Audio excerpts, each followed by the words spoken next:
Hey everyone, you're listening to the Behavioral Observations Podcast with Matt Secoria. This is session 140. In today's episode, Dr. John Michael Guercio joins me to talk about best practices for supporting adults with autism. And he's well suited to do this, as John has been working with adults with various developmental disabilities for decades. He is currently the clinical director for Benchmark Human Services in St. Louis, Missouri, and is the author of the recently published book, Adult Core Competencies, Teaching Skills to Adults with Autism and Severe Behavioral Challenges. As you'll likely tell, I really enjoyed talking with John, and I think you're likely to learn a lot from his knowledge and expertise in this area of serving adults. In this episode, we obviously get into John's formative experiences in the field of behavior analysis and talk about his book for a bit. But we also spend quite a bit of time discussing things like behavioral relaxation training, de-escalation, crisis management, and so much more. I think there's really something in here for just about anyone in the field, regardless of whether you support adults or not. Also, early on in the conversation, John and I discovered that we both saw the original lineup of the Grateful Dead back in the day.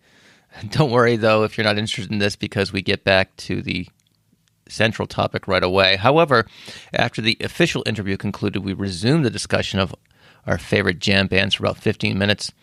And this bonus footage is available to those who are signed up in the Behavioral Observations membership group. If you want to learn more about that, just head over to behavioralobservations.com/membership.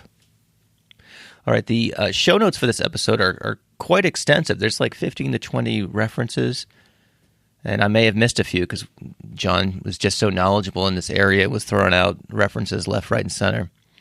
But I've cataloged them to the best of my ability, so head on over to behavioralobservations.com and look for session 140, and you'll find a list of links and references and things like that. So if you want to go down your own rabbit hole, that's probably not a bad place to start.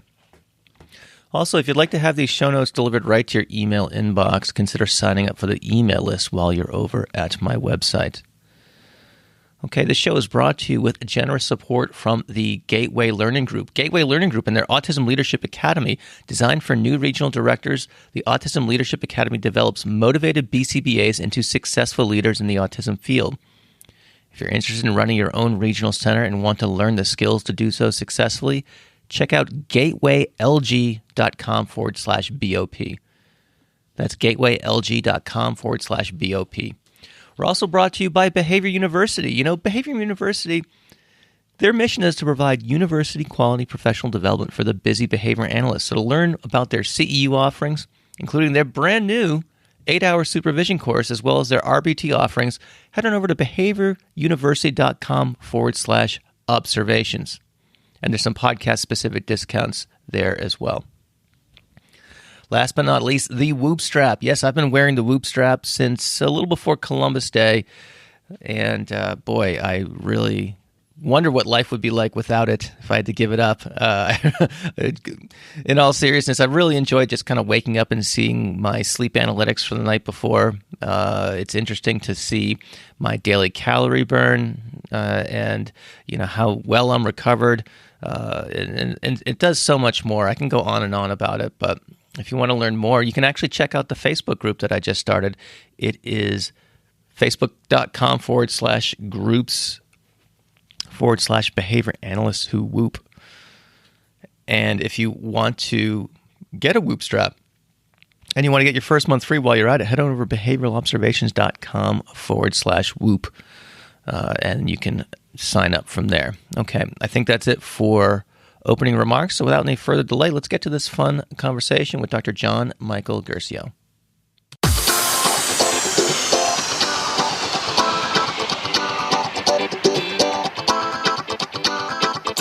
Welcome to the Behavioral Observations Podcast, stimulating talk for today's behavior analysts. Now here's your host, Matt Secoria. Dr. John Guercio, thanks for joining me today on the Behavioral Observations Podcast. How you doing? Doing great, Matt. Thanks so much. It's a great privilege to be able to join today and looking forward to it. Awesome. You are, one of the reasons we are talking today, because you just published a book called, let's see, I just have it pulled up right here. Where'd it go? This is bad podcasting. All right. It's the assessment of adult core competencies, teaching skills to adults with autism and severe behavioral challenges. There we go. Phew. Yeah. glad I could find that real fast. So yeah, Yes. Congratulations on the publication of the book. Thank you very much. Providing services to adults is going to be an increasing issue, I think, as time goes by. I want to get into all of that in just a minute.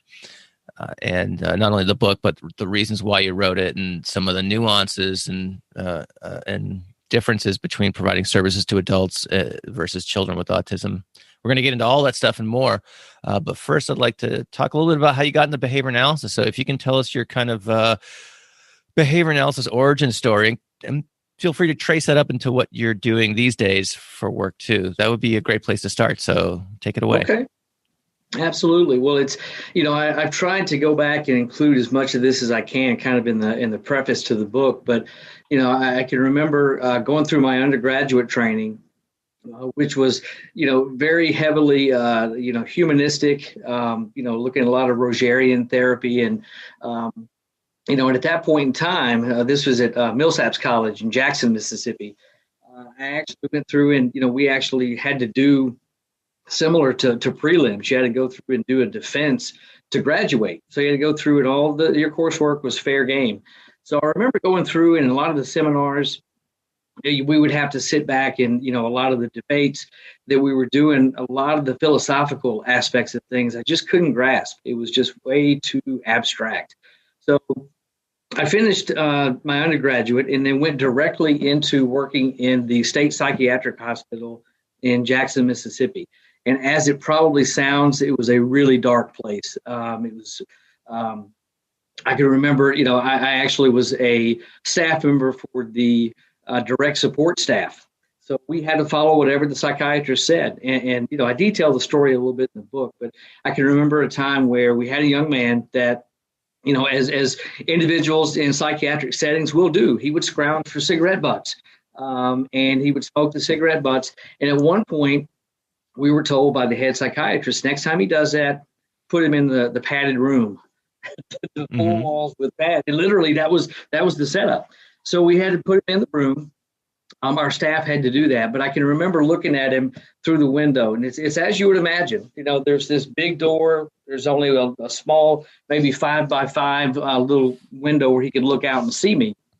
And he's crying and he's asking me, please let me out. What did I do? What did I do? And I wanted to say, buddy, I don't know what you did. I don't think you did anything to deserve this.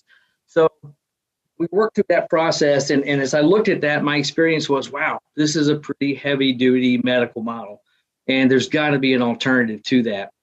And at that time, I had read, I started out really early on, even in high school, reading a little bit of Skinner, just for some research papers that I had done. I thought, this has got to be something more to this. How did you encounter Skinner in high school? Just out of curiosity, did you take was there a psych class offered? As we were going through, it actually became supplemental material. We had to, my junior year in high school, we had to actually write a paper that kind of went through and explained different worldviews of psychology, or at that time they called it learning how people would tick. And I can remember going to the public library to this day and seeing the big silverbacked About Behaviorism, that's in the library, and checking it out and having the librarian look at me and think, you're too young. What are you reading this stuff for? But looking at that and saying, this makes sense, in terms of how people respond and things that happen in their environment, as opposed to all these other things that happen in childhood or these separate complexes that people have. So as I went through, I worked about a year or so in the state psychiatric hospital. And at that point in time, most students after your undergrad years, you want to take a little time off. So I had a buddy of mine that was a friend of mine throughout high school. He was in the SIU program, the behavior analysis, the BAT program, they called it, Behavior Analysis and Therapy in Carbondale. He said, man, there's this cool program. It's in the middle of a national forest, Carbondale, Illinois. And this is fantastic. And, me, I was still young. And I also got to think, well, you know what? I'm down here in Mississippi. And, I guess as an aside, I can admit, I would say proudly admit that, I had my opportunities where I would take time off from school and follow the Grateful Dead at times. I had that penchant to do that. So I thought, okay, Illinois, I've got more of a chance in the Midwest. I can hit more shows. This is great. Plus, I can get this whole behavioral aspect, tackled. So I signed up. Wait, hold on. Jerry died in '95, right? So you Right. don't look much older than we look about the same vintage, if you will. So this must have been Yeah, was this I'm approaching the mid 50s. I okay? don't. Folks ask me about the newer stuff that's out there, and I say, you know what, guys, that's fake dead. It's Okay. Jerry or nothing. So I actually All quit right. So going after Jerry. we should include your email address in the show notes so the angry emails can be properly directed at. Yes, yeah. Please direct them at me, because not only is the history of behavior analysis important, but the history of Grateful Dead and music is important as well. All right. All right. Uh, yeah. I'll after we wrap up here, I'll share a couple of dead stories with you. But That's great. all right, so Excellent. that'll be for the membership group. We'll be able to hear those perhaps, and Excellent. but we won't bore the everyday listener with tales of misspent youth. So by all Yes. means, please continue. Good call. So, I decided that I would go up and take a look at the program. And I came to Carbondale and went and, I interviewed with Dr. Tony Kubo at the time.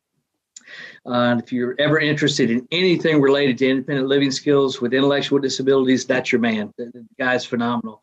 And just another historical note, my wife was his last student before he retired, Tony Kubo. So that's a kind of an interesting side note. So I went and met Roger Poppin, Tony Kubo, and Brandon Green, who was a John Bailey student. And I fell in love. The program was great.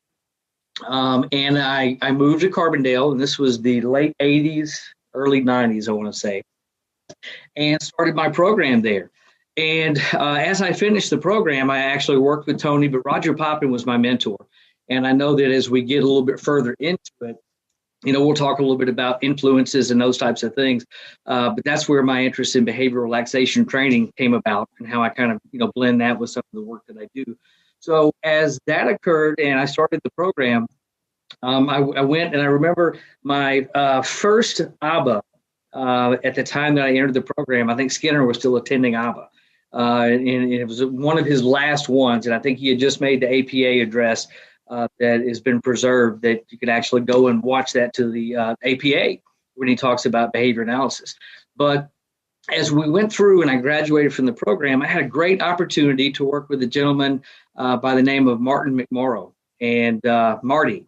And he was a student of Richard Fox and Nate Azrin at the Choate Mental Health Center down in Choate. It was actually down in Anna, Illinois, and Choate was about 20 minutes south of Carbondale. And so I did my undergraduate work, and then actually as I was there, I actually worked on my master's thesis at Choate Mental Health Hospital. And working with Marty, it was great because his work with Richard Fox and primarily with Nate Azrin, that was at the time, when electric shock was being used, and Azrin did a lot of the pioneering studies in the use of electric shock and look at pigeons and escape behavior.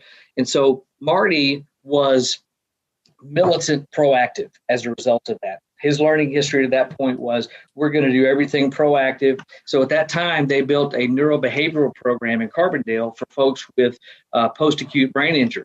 So I worked in that program for about 17 years and just learned everything about proactive behavior analysis, interaction style. We published quite a bit on that. And as I worked with Marty, the early days of the program, it was Tony Kubo, Roger Poppin. Roger Lubeck was in the program. I think Gina Green had just left. So it was a very rich program. I'm actually working now on a book, and I don't know if he would be okay with my saying it. I don't think he'd mind. I'm working on a book with Pete Sturmey on the history of behavior analysis. And I've got a chapter that I just finished on the educational programs. And so I'm trying to look at, and, I'm subjective. So I kind of think that SIU edged out, a lot of the others that were around that same time, Western and Michigan and others that came about, but just a lot of really strong behavior analysts that were in that program. So that in combination with working with Marty, I got a lot of excellent experiences. And then towards the latter portion of that time, when I was in Carbondale, is when Mark Dixon came to the program. So Mark Dixon served as my dissertation advisor. And we also did, prior to that, a lot of great research with brain injury, delayed discounting, looking at a lot of RFT stuff, some of the early 90s RFT work that was done with folks with brain injury. We had a great opportunity to do those things. I worked with Ruth Ann Rayfeld. We did a paper on recognition, facial recognition by individuals with brain injury, and kind of used a lot of equivalence technology to be able to have individuals derive those particular skills. So Carbondale was the hotbed at that particular time of behavior analysis. And then, I eventually moved to St. Louis probably 12, 13 years ago to work in the intellectual disability population and, work with individuals with autism. And I think it's noteworthy that my stepson is, young adult now, moving into adulthood, and lives in a school in Springfield, Illinois. He's currently home now. They've had some COVID scares there, so he's home with us for a few weeks. But he's the cover boy on my book. So he's the guy that's there doing his chore, doing his dishes, and so I got a lot of personal exposure to autism and kind of seeing how things went in addition to the professional realm. And so that really helped to educate me, because there were many times where we would see things in his residential setting that would be frustrating. My wife would get extremely frustrated. But then working on the residential side as I do, I would say, hey, you know what, we got to have a little grace.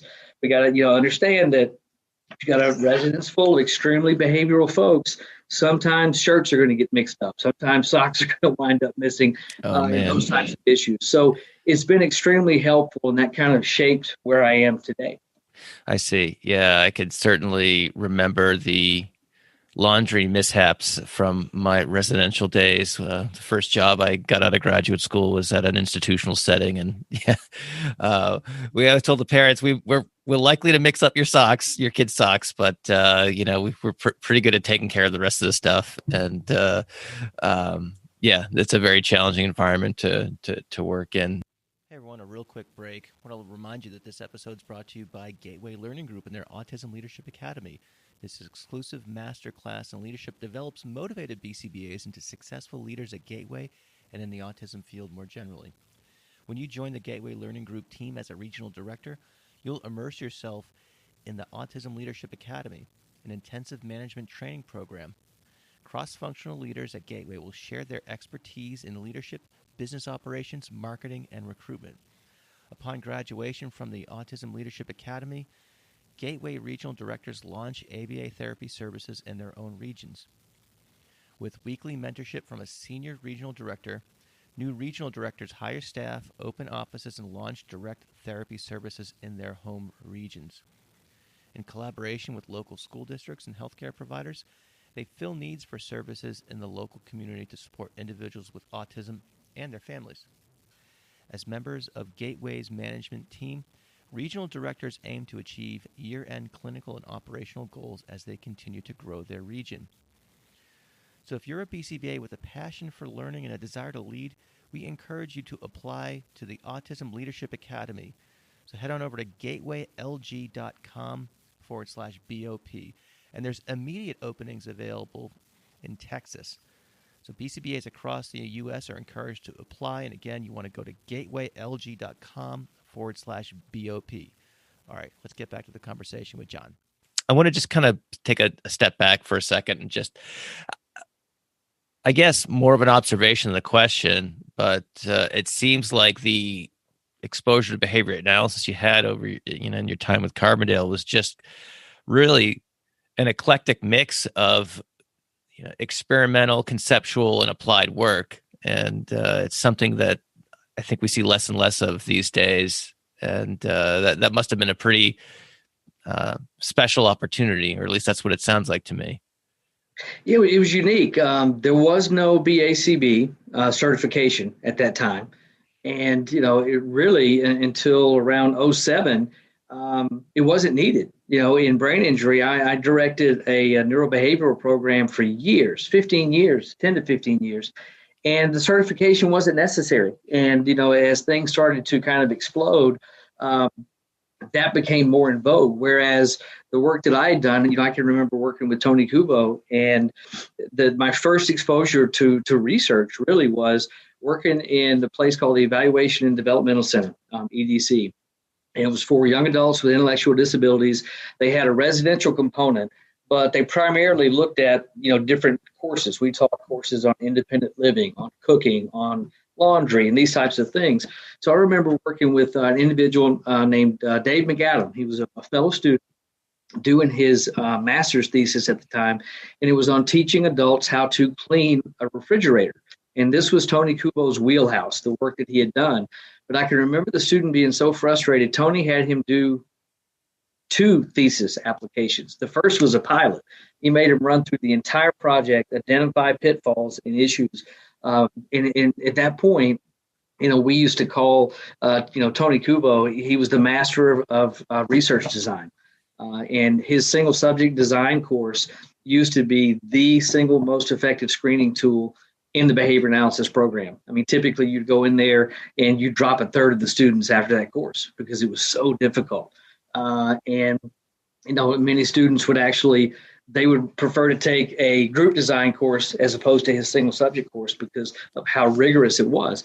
But I thank him for that, because to this day, those things still pop in my head, things that he would actually teach us about, time series logic and the multiple baseline design, and a lot of things that, students don't pick up on as much today.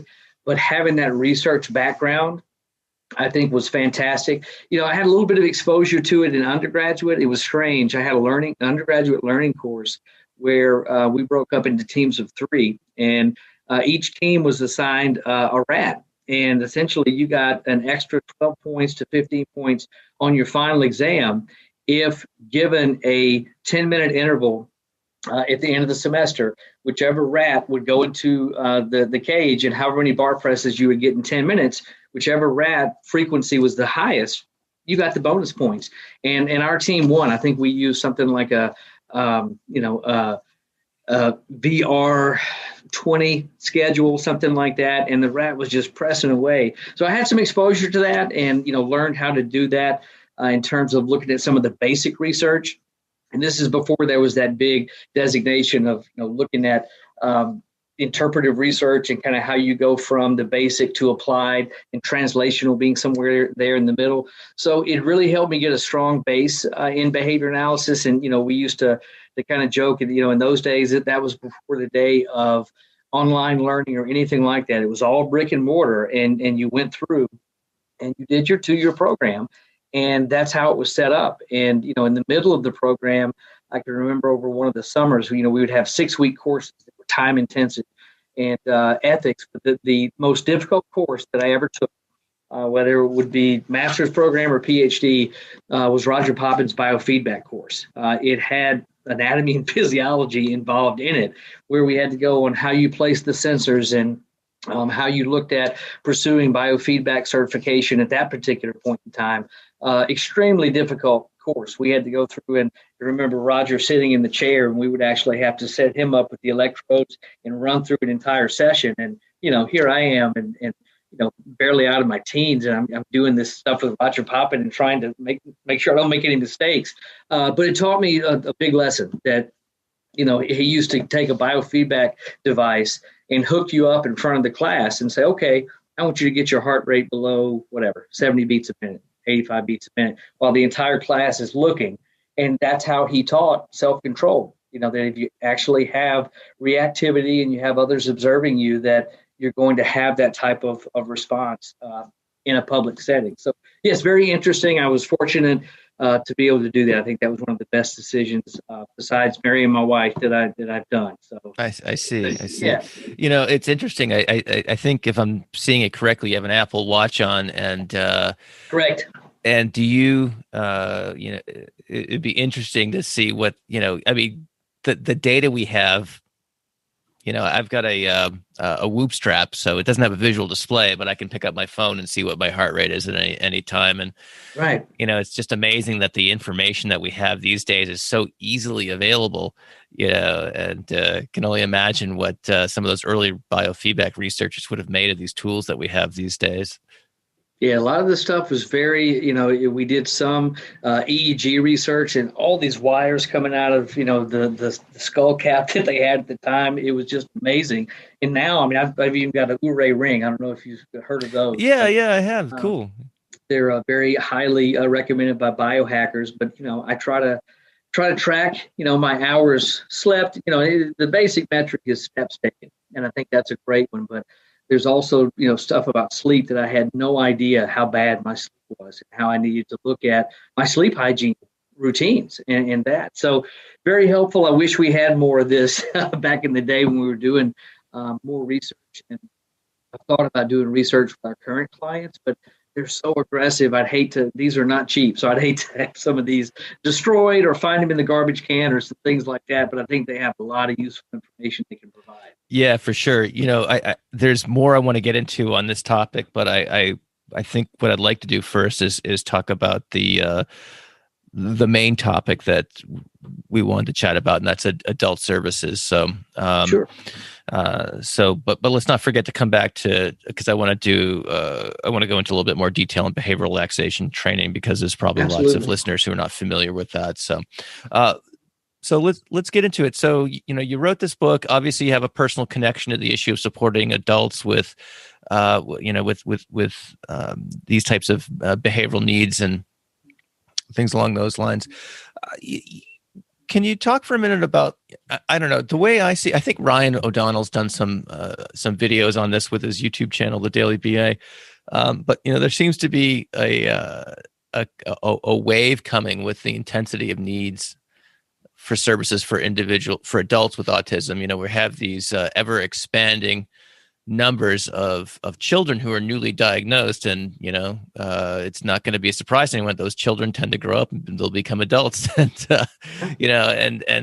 though, at least here in my little corner of the world, I know the services for adults pale in comparison to the services for children, particularly when you compare funding levels for adult services versus, say, like individuals receiving special education services in school settings. There seems to be a huge drop off in terms of what's available and things like that, because you don't have IDEA and other sorts of things contributing to an individual's, I guess, circle of support. So there, do you have any idea of stats wise or anything like that? I don't want to put you on the spot, but again, I just anecdotally, it seems like there's going to be a gigantic need for supporting this population moving forward. It's only going to get larger.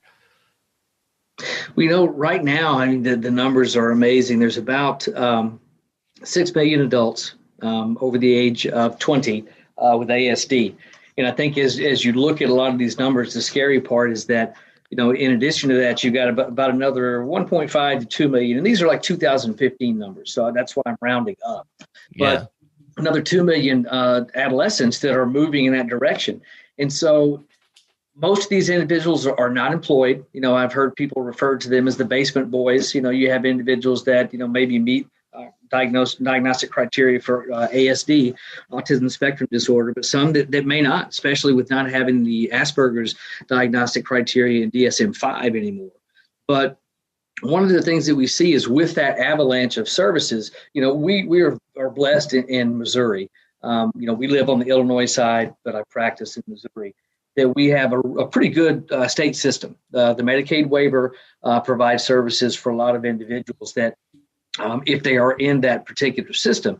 The issue is that a lot of individuals that are doing EIBI or early intervention, and they're doing it off of maybe the parents' commercial insurance, or they're doing private pay, the resources there are even slimmer because they don't have the opportunity to be able to roll into a waiver. 95% of our folks have very little family involvement. Family members are not guardians. It's maybe an attorney or a PA, somebody that's been designated by the courts that's their guardian. And so I think that with a lot of this, there's this service cliff where most of these waivers, and I think a lot of the numbers that we look at, there's about, this is about 10-year-old data, but 40 states had about 500,000 people on wait lists for about 150 waivers as of 2010. And the average wait time for getting on that waiver is 21 months. So a lot of families, as they're in situations, Johnny turns 21, he's tearing the house up. We had a young man that's currently with us. He's 18 now, but when he came to us at 16, he was a grown man. He was 6'3", he was 260 pounds, and things had been going okay at home, but he was hanging from the pipes in the basement, and bursting water lines and setting his bed on fire, and a lot of these issues. And at one point, the straw that kind of broke the camel's back and everything was he had mom in a headlock, and had cut off her air supply, and she had a hard time breathing. They had to call 911, and as the EMTs came in, they struggled with trying to work with it. So she immediately had to work, and we had to work with her while he was in Children's Hospital downtown to get him the Medicaid waiver so that he would qualify and they would pay for our services. Because many of the services that families availed themselves of to do the in-home services, or maybe even clinic-based, those particular, whatever the insurance agency, those particular funders do not cover, for the most part, residential services. Most of those are covered by state waivers, and some may, but that's not the consensus. I would say 100% of the folks that are in our program are Missouri Comprehensive Medicaid waiver. So service cliff combined with the numbers that are out there, and I worked, for years, whether it's, Natalie Parks at SLU now, and before her it was Alyssa Wilson, or Dr. Lynn Green over at WashU, when I'm talking to them about students, and they say, well, all our students want to work with young kids with autism. So, I've got a BC ABA working with us now. From SLU, and her background had primarily been in autism in young kids, and she's worked with adults now, and I think it's given her a different lens on the field, and it's kind of colored what she does, and I think it's been a huge help. But that still it doesn't do away with the fact that most individuals are, when they come out of the field, or they come out of their training, their experience, it's autism. And I think that's what I wanted to kind of shine a little light on, is that, the kids with autism turn into adults with autism, and their behavioral problems, exponentially get bigger. The Lobos studies show us 47% of those kids have great outcomes, but what about the other 50+%? And of that other 50+%, there's 10 to 15, maybe 20% of them that wind up receiving our services that people don't talk about. And so I think those are the things that are the crucial messages to be shared with others, that our field is so much bigger. And, that's all I've known. I have worked with the adult population since I started in ABA, and working from my days in Carbondale. So I don't really have that knowledge, but, I know in a lot of the books that are out there and a lot of the resources that I read, it's targeted towards working with young kids, or how do you work with the parents as you're going through and you're doing these things. Whereas a lot of the simple things are overlooked, like we talk about in the book. How do you ride in a van without trying to grab the steering wheel and choke out the driver? Those types of basic skills I think that people overlook, because once you get to the certain stage, and the academic skills and the discrimination skills and the verbal behavior training and those types of things, as you reach plateaus, there's still the need to live safely and to be members of your community and to be safe in doing so. So I think that's the goal, is to get that information out there and to equip folks to be able to do those types of things, because it's not out there. Pete Gerhardt does a lot of work with that, and it's fantastic, but ours is more on the extreme behavioral end, because we talk about the VB map, which can be used for adults, and Essential for Living, which has great protocols. But, ours are beyond just your simple discriminations and maybe ADL training, and looking at how do you have success? How do you work towards somebody in a sexuality curriculum? How do you work somebody towards being able to be functional in a job? And so all these things are included. And I just saw that as a huge gap in the field, and, something that we just wanted to fill and move forward with.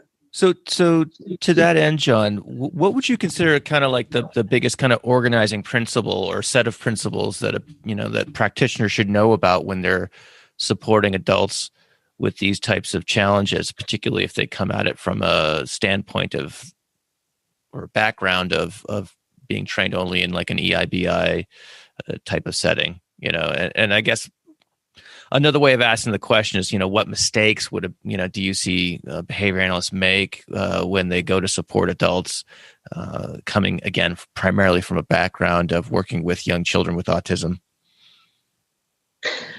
To me, the bedrock principle there is interaction style. And I think that's something that I mentioned, Marty McMorrow early on. And I learned this at Show. We've done a few studies now where, and there's a specific chapter in the book on it that's looked at, foundational aspects and looking at a positive, proactive teaching interaction style. And so we use an acronym we call PEARLS: positive, early, all, reinforce, look, and speak softly. So we rate all of our staff on that ability. And the bedrock, or what kind of undergirds all that, is a person's ability to kind of maintain their emotional responding and to come under control. Because when you have somebody that's over 6 feet tall and they're threatening you and they're cursing, it's very easy to become escalated yourself, and maybe to raise your voice, or maybe to put a stern demand or command in place. And so that's the primary difference. I see a lot of our new BCBAs and, a lot of our new therapists that come in.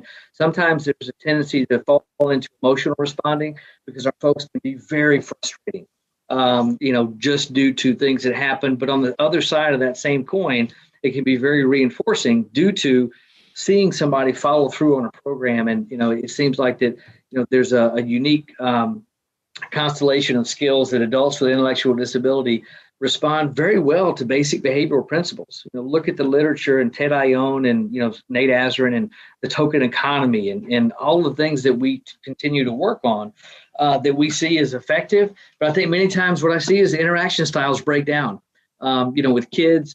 I just seen, certain aspects. I worked for a brief period of time with an autism service provider working with kids with autism. And we tweaked what was a 3-week training program for parents into a 2-week training program. But one of the first things I did, when I walked in, is I noticed that a lot of the early intervention programs, this particular place, the table was kind of positioned in such a way that the child was in the chair, and the table kind of boxed him in between the V and the wall. And so I said, we need to do away with this first. Let's move this to another spot where we're not starting out where we're having issues. But that's my point. I think in that point alone, you have a 3, 4, 5, 6-year-old, and you're able to do that and have that type of environmental control. Well, you try to take, Daryl, who's 6'2" and 250, and put him in the corner. That's not going to work. So you have to use interaction style as opposed to looking at environmental manipulation. So I think that's the biggest issue in being able to look at a lot of the therapy that we do is more, it's behavior therapy. It follows a script, but it's not like a script you would see in early intervention where you would go through, okay, we're going to work on these academic skills today, and we're going to work on these types of things here, and we're going to, mix in some of our skills that have been mastered along with novel tasks. That's not the opportunity. The opportunity here is problem solving the issue. I had one yesterday. It's young man went into his peer's room. They got into a verbal argument. And then at one time, the one peer took his new iPhone and cracked it over the bed. So I am problem solving that issue. Okay, what started it? What could we have done differently? How do we handle this better the next time? And I think many times that's not taught in our coursework. We have there's a diagram in the book that actually is a flow chart of effective de-escalation skills. You do this. If it worked, go this route. If it didn't work, go this route. And it kind of flows you through the chart to find out, okay, here's how you de-escalate a person. But it's like any type of physical hands-on, maneuver, whether you're looking at MANT, PCMA. I listened to, the great podcast that you guys did with PCMA and Merrill. And, I had even talked to him about training some of our staff, because no matter what you do, no matter how you train a staff to do that, whether it's PCMA, MANT, whatever it is, it's not going to. And I think Merrill said that it's like making sausage. The outcome is great, but the way you do it is the dirty work. And nowadays residences have cameras, and if you look at one of those interactions, if someone does require hands-on skills, it doesn't look textbook. And so I think that's typically another thing that we find with adults is that it's not by the book therapy. You pretty much have to be spontaneous, think on your toes. And that's where I think supervision of the new behavior analyst is key to be able to do those skills, because you don't have a chance to flip to the white book and say, what do I do in chapter 8? You have to be on your toes in the moment to keep everybody safe. So I think that's a core difference. You probably already know that Behavior University creates engaging ABA content for new and experienced professionals.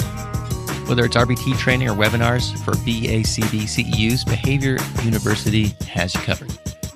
New for fall 2020, Behavior University is launching an interactive BACB supervisor training, an innovative approach to supervision training with interactive video to practice decision-making and tools to create a personalized portfolio to take with you when you're done. The course is designed to guide new supervisors through applying the important skills required for effective supervision to their own unique experiences. Behavior University also offers 2 tiers of RBT training. Choose the essentials for the 40-hour course or the premium to add a full kit of study materials and a full-length practice exam. In addition to these features, supervisors can now purchase access to these RBT courses so they can monitor any RBT training for course progress and quiz performance. Supervisors will also receive tools and content to support training of new staff. Users rave about Behavior University RBT training, calling it the clearest instruction, the course that made it stick, amongst other comments. BCBA say that their staff clearly get it after taking their course. Behavior University is the brainchild of Drs. Jessica Love and Shannon Crozier, 2 BCBADs with a passion for applied behavior analysis and evidence-based practices. So to check out what they've built and to get podcast-specific discounts, head on over to behavioruniversity.com/observations. Yeah, boy, I have so many questions based off of that, but let's just, for the sake of folks who are like riding in the car or listening to this as they're walking the dog or whatever, can you run through that acronym again? I caught most of it, but I want to. It sure. sounds really neat, so I want to make sure that people get a second pass at that. It is PEARLS, and we also have it in the book, and there's a workbook that's going to be coming out soon, is my hope, that's got tear-out forms. So the acronym is PEARLS, and it stands for positive. So we rate staff on a operationally defined scale for positive statements. We do a 10-minute observation period, and we count the number of positive statements that they emit towards the client. Early, and that's the ability that, if you hear 2 clients at the table and one of them says, you need to quit smacking or quit staring at me, the astute staff will go and sit in between them. Okay, that's early, to intervene prior to the display of unsafe behavior. All is, we actually have an operationally defined measure there where we look at all clients that are within a 7 or 8 foot radius of the staff member. We want them to try and differentially reinforce or interact with all of them, because typically if you just hone in on one client, the others will start to get jealous and engage in attention-seeking behavior that can be dangerous. Reinforce. And we all know what reinforce is, reinforcing behavior. And I always differentiate that with new staff. That's different than positive. Okay, it sounds the same, but it's different to reinforce. Look, and this is the active teaching component, looking for the opportunities to teach. And this happens. I always give the example. I had a young man that we were way back when we used to be able to go into restaurants and actually sit down and eat without masks. I had a client that was with me. Back in the day. And we sat down, and a young waitress came up, and we ordered our food. He said, "You're very pretty. Can you come sit on my lap?" And she turned red, and she rolled her eyes, and she walked away. And I said, Did you get that? What? He said, "Did I order wrong?" I said, No. Did you get, her face turned really red, and she rolled her eyes.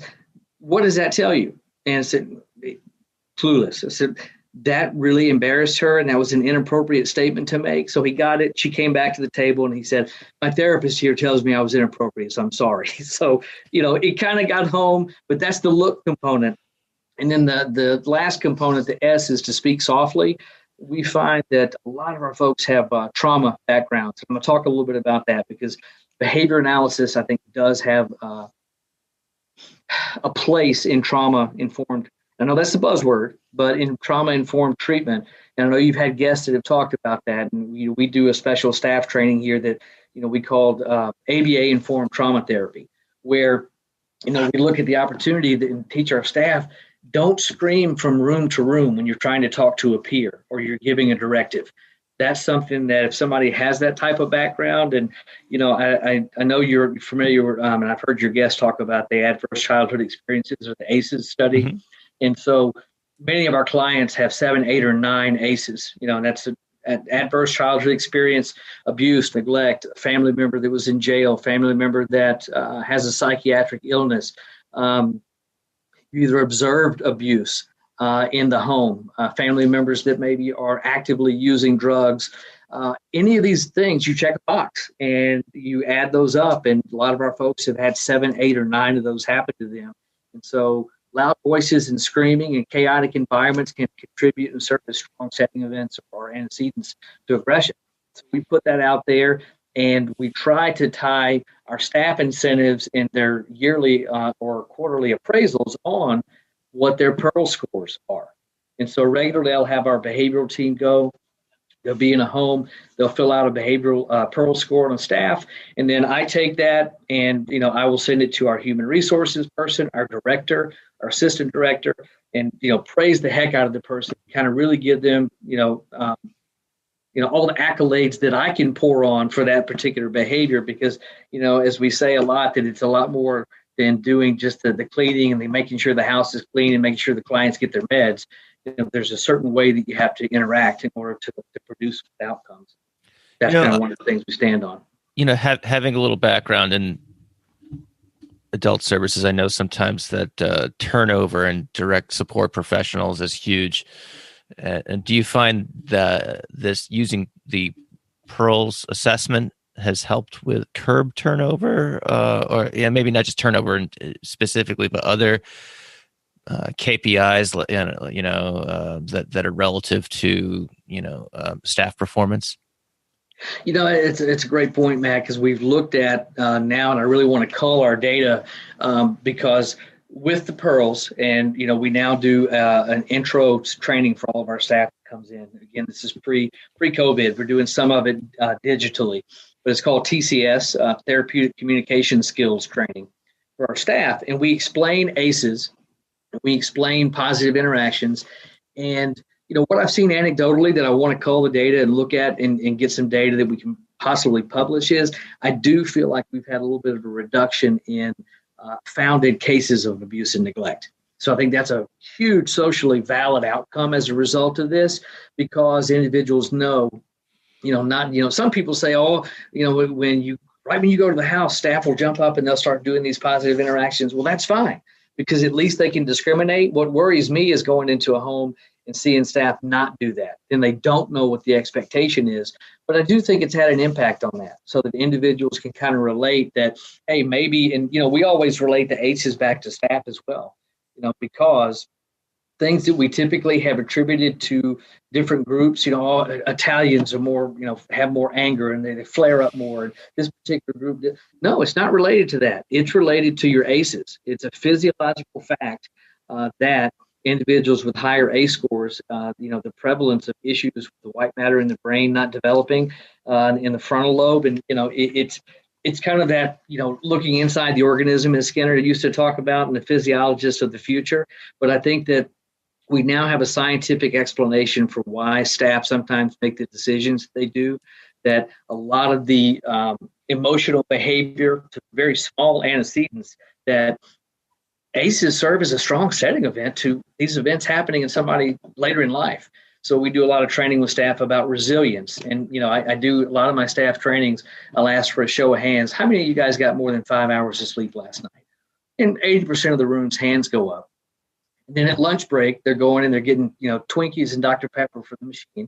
I'm saying this is, you have to look at wellness. So we do a staff wellness training program as well, where we kind of have staff look at monitoring exercise, sleep behavior, even teaching mindfulness. We teach mindfulness in a lot of our groups, which we can get to a little bit later. But I think that that's a key aspect of it, and looking at staff's ability to be able to, just because you have a lot of ACEs doesn't mean it's a death verdict. or death, life sentence. You can overcome those through certain lifestyle choices, and relaxation and mindfulness, BRT, all those things are involved that can actually help a person be a better staff person. So we try to share that with the staff too.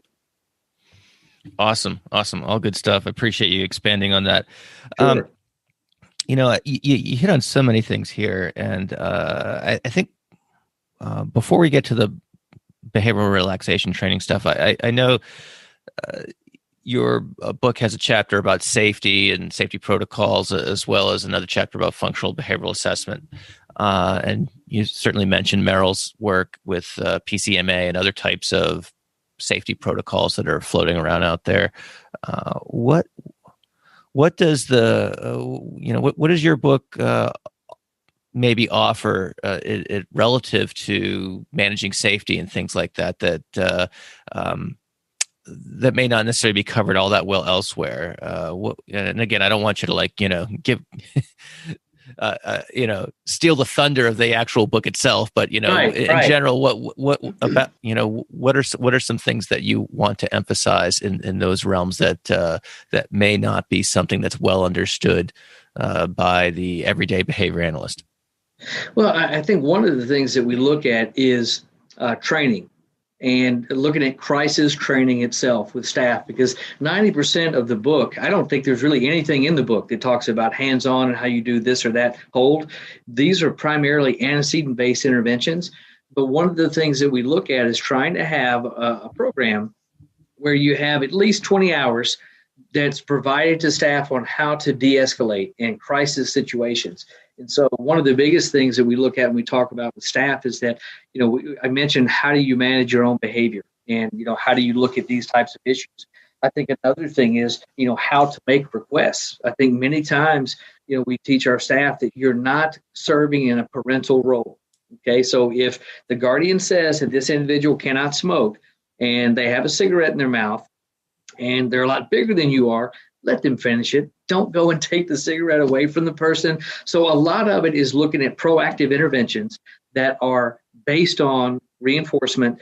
Most programs actually do behavior support plans, behavior DIPs. There are a number of different names for these. We have those, but we also have another mandatory component of our program called behavioral incentive programs. And the incentive program is, a certain number of coupons or points that the individual can earn in a week. And they get coupons that look like a dollar bill that they can save up. They've got certain monetary values. And what we do is we go through, we actually kind of have a live preference assessment. They get to go, you got this much money, and they go to the store with staff. And, okay, here's what you have, and you have this much left. And, here's what would you like to get now? So I find that many times just prompts related to that are huge. That these are issues that if we get further down the road on, these particular opportunities or reinforcers become problematic for you. Now, we don't use response cost in any way. That's one of the things that I talk a lot about. I was just going to ask about that. Response cost is in there quite a bit, and I can remember about 3 years ago, one of our young men, I went to his school setting, and St. Louis has a very strong SSD special school district. But a lot of the individuals that they target are the younger individuals, and our folks are older.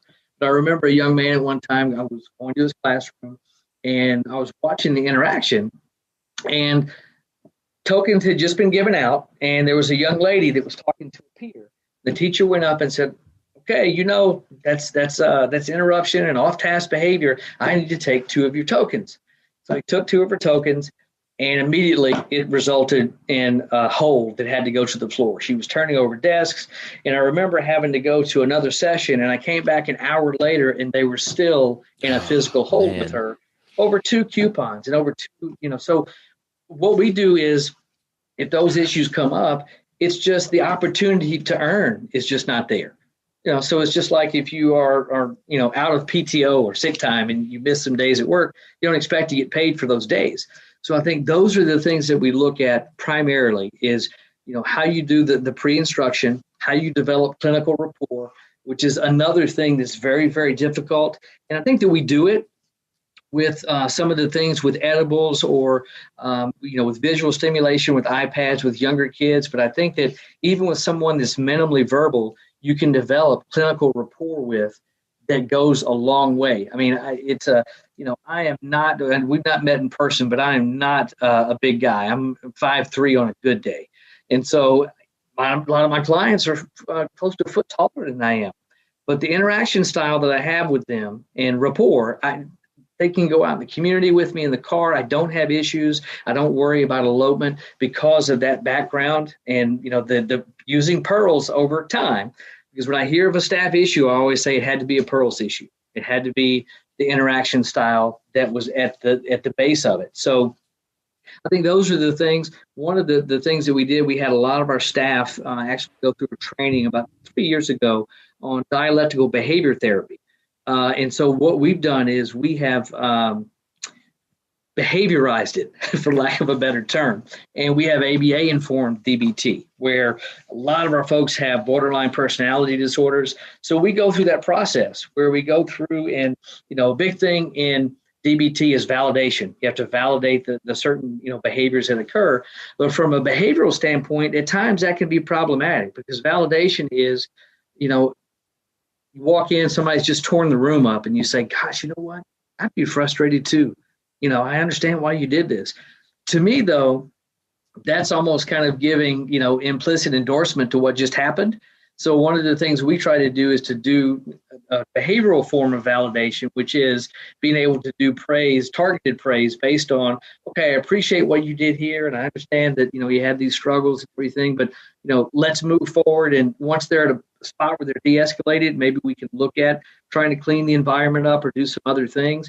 But I think that we have infused a lot of the things that are well above the level of discrimination of our clients, the material that may be too tough, and we've implemented ACT instead. And so, really heavy on ACT. Our folks are constantly working on things related to values and being able to look at operationally defining, flexibility, psychological flexibility in certain things, and so that infusion.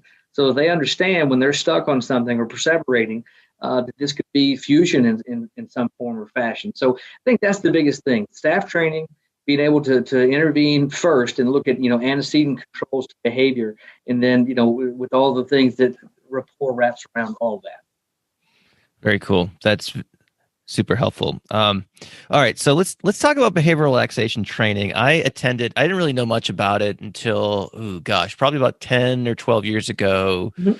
At ABA, there was a workshop, and I attended just kind of on a whim. I happened to get in town a little early, and I was like, I got some time for a workshop. And so I was just kind of flipping through the book. I'm like, this looks cool.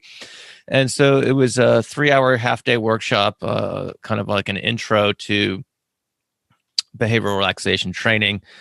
And it was put on by a couple of folks who were at SIU. And I wish I could recall their names, but I can't off the top of my head. But anyway, I was like, wow, this looks pretty neat. It's very interesting.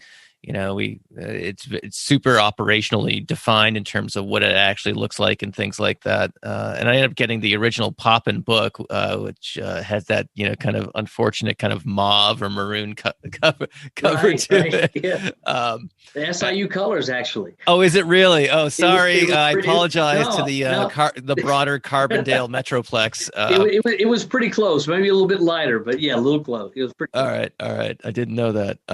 Anyway, so rather than me continue to talk about it, I would love for you to give kind of a behavioral relaxation training, 101 or thumbnail sketch, if you will, what the components are and things like that. And in doing so, I can't say I've used it a ton. I've used it a couple of times and it kind of went awry or just didn't work and things like that. So if there are common mistakes that people make, common mistakes that I've likely made, or keys to success, I guess, to maybe think about it and going the other way. What would be some keys to success in terms of implementing it? So if you can kind of give us a rundown and maybe some tips for those who are interested in learning more about this. Sure. Well, the essential rubric, I guess, behind it and how it's set up is behavioral relaxation training. It's a set of 10 relaxed behaviors. And Roger Poppin looked at this back in the early 80s, and they worked with kids, hyperactive kids, but essentially they used EMG or electromyography, where they would hook up electrodes to different parts of the body and have people engage in relaxed behavior. So let's say you have somebody sit in a recliner.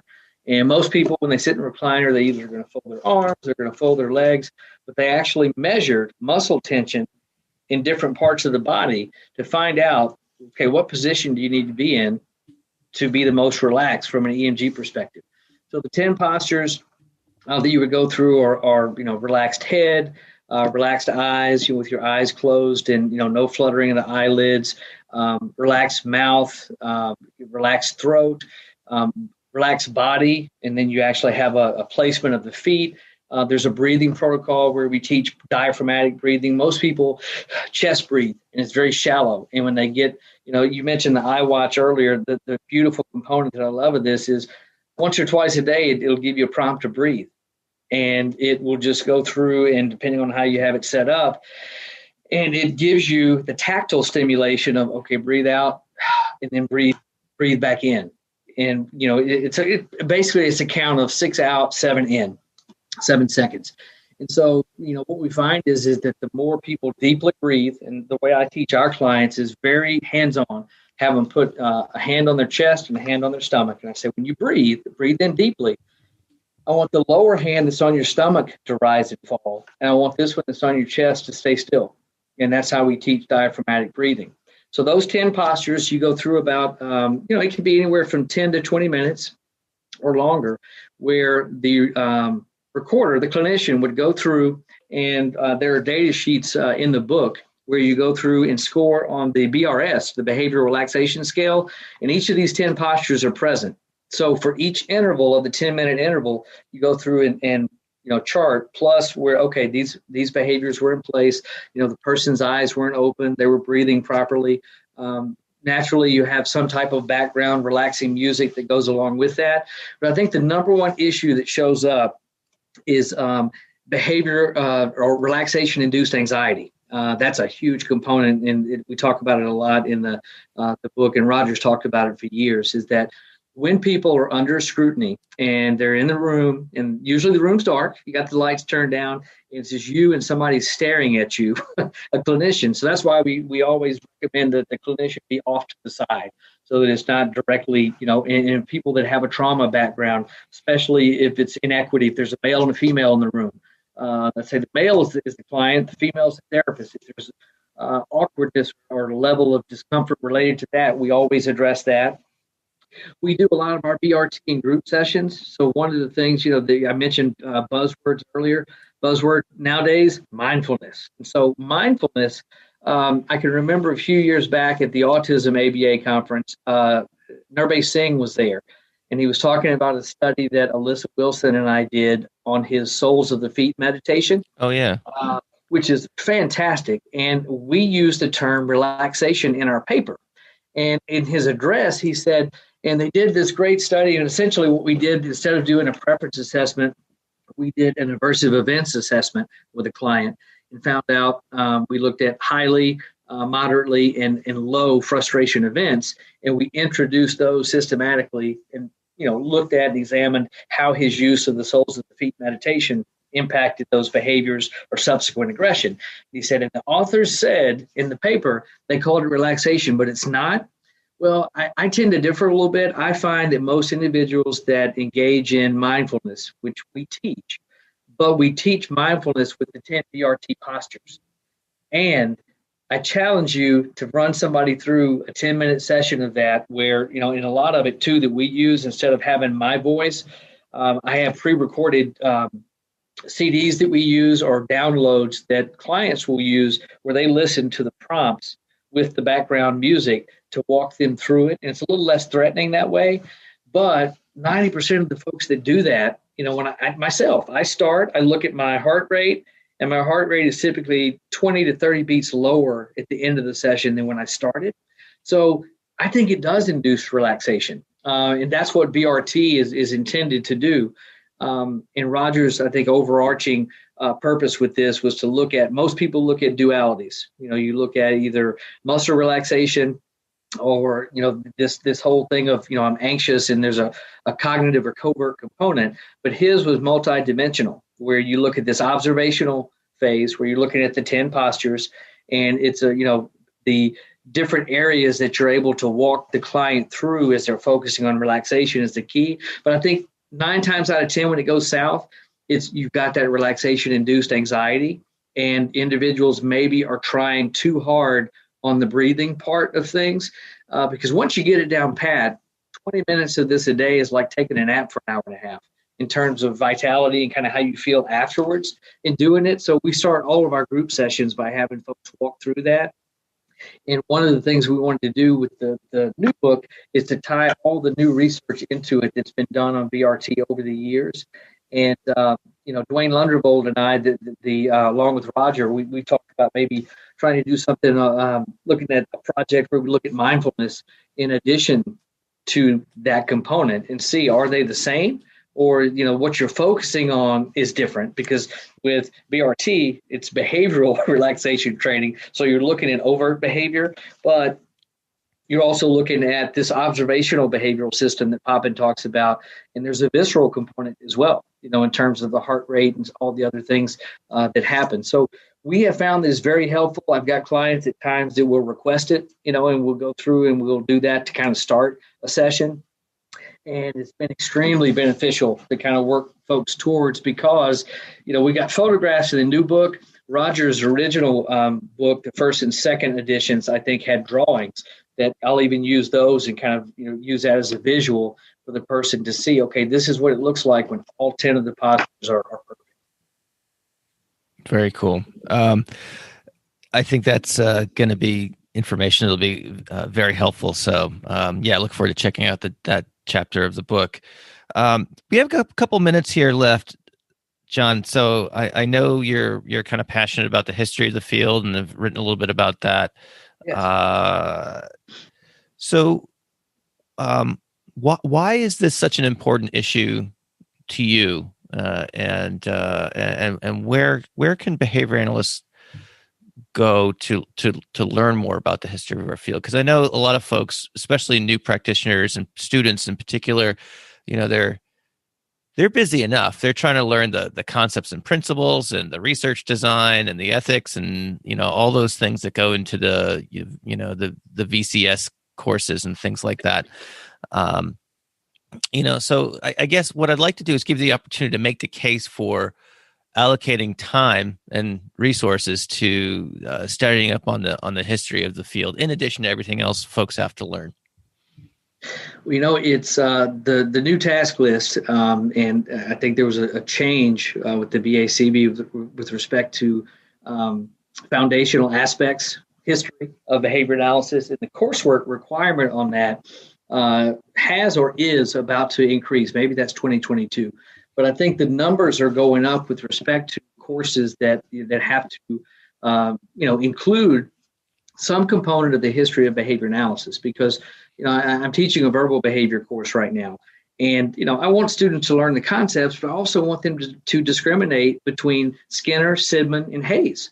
I want them to be able to understand how these things come about, and, how does stimulus equivalence from a Sidman perspective, how does that differ, from stimulus equivalence or derived relational responding as Hayes and company describe it. And then how is that different from what we see with verbal behavior? So many times I tell students this is going to be on the exam, components of this.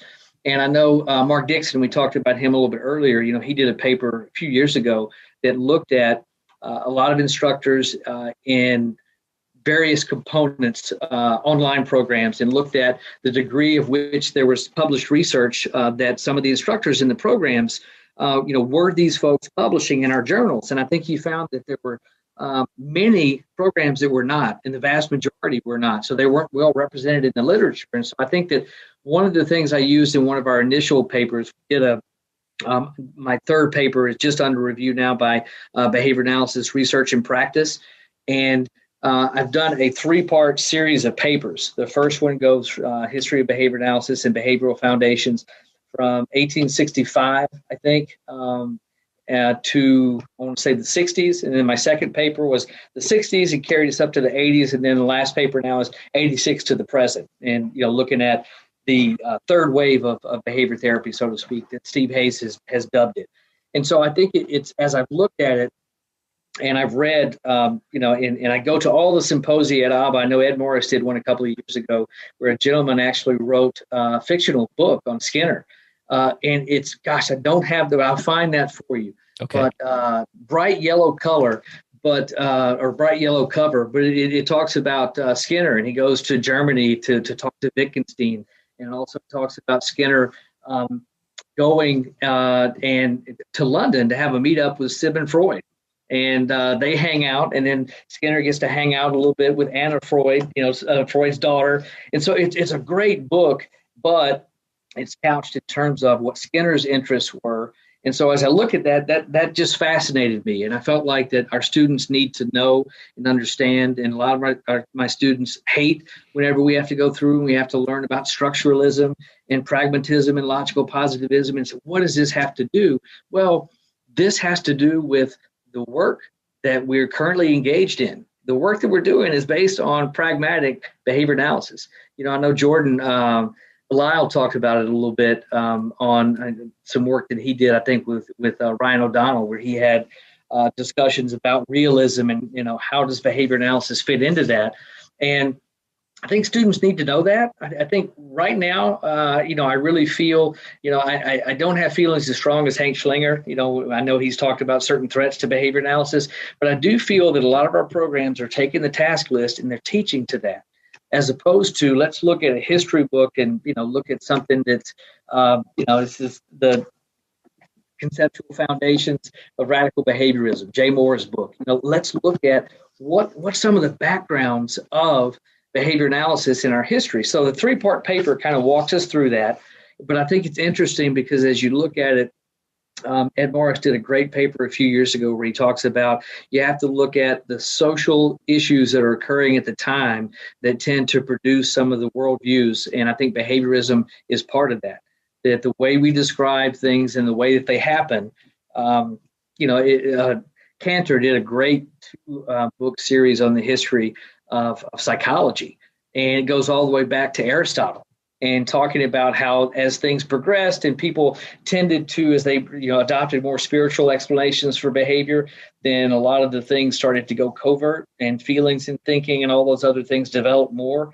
And then as we got into the 20s and 30s, with Watson and some of his work, then we started then looking at more of the overt behavior. And so I think it's very interesting. And I want students to be able to know the name and not the process, because I hate it when I hear someone, in a training say, well, we need to Premack the behavior. Okay, well, do you know, are you aware of the work that Premack did? And, how does that differ from, the response deprivation theory that was put out there by Timberlake around the same time? So I think those things are very, very important. And I think by virtue of that, we build a better clinician. We build somebody that, is a lot more aware of kind of what happens in the field and historically what led up to it. My second paper, I asked the question, was there a cognitive revolution? And the answer is no. I mean, I think that the question came out and the cognitive stuff was out there more, but I think cognitive revolution, more or less at the time, I think the outcome that a lot of people wanted to push forward was, there was a cognitive revolution and behaviorism is dead. Well, no, that's not the case. And so I think it's important for students to understand that and to realize why people freaked out when Beyond Freedom and Dignity came out. You mean people aren't free? You mean people can't be dignified? And there's an explanation why Skinner said those things. So I just think there's a level of importance there that many times gets overlooked. And so I'm trying to kind of bring a little bit more focus back to that. Very good. All right, we've got a couple minutes left here, so let's close out the show, John. This has been just a fascinating conversation. A lot of rabbit holes we could have gone down, and I think we did a good job kind of restraining those impulses a little bit. Same. But maybe some fodder for another time. You bet. So let's close out the show with what advice would you provide a newly minted BCBA? That's a fantastic question. One of the things that, we're looking at now, we have licensure in Missouri, and we're over the 30 state mark now with licensure. And I think one of the things that we're running into, especially in Illinois, we're kind of getting our cans kicked with licensure in Illinois, pushback from other disciplines. But one of the things that has come out a lot is, and I see this happening in other states, we're starting to see that the remaining states, and some existing states that have licensure, are starting to push back and starting to say that newly minted BCBAs need more mentorship post passing the test. That freaks people out. It really freaks them out. And I really, I want to, plug Linda LeBlanc, Tyra Sellers, and Shayla Alay's new supervision book that they've done, which is fantastic. And I have been kind of running through that. And they use the term mentorship throughout the book. And there are many things beyond the task list that newly minted BCBAs need to learn. There's a lot of great work that's out there and surveys that have been done that, believe it or not, sometimes people get the impression that BCBAs are a little rigid in meetings. I know that's a stretch to say that. Oh my gosh. I've never heard that. Yeah, I know that we'll get a lot of, nobody's ever heard that before. We'll get a lot of emails about it. But they talk about the ability to get along well with other disciplines, the professional skill set that's required, that's involved with that.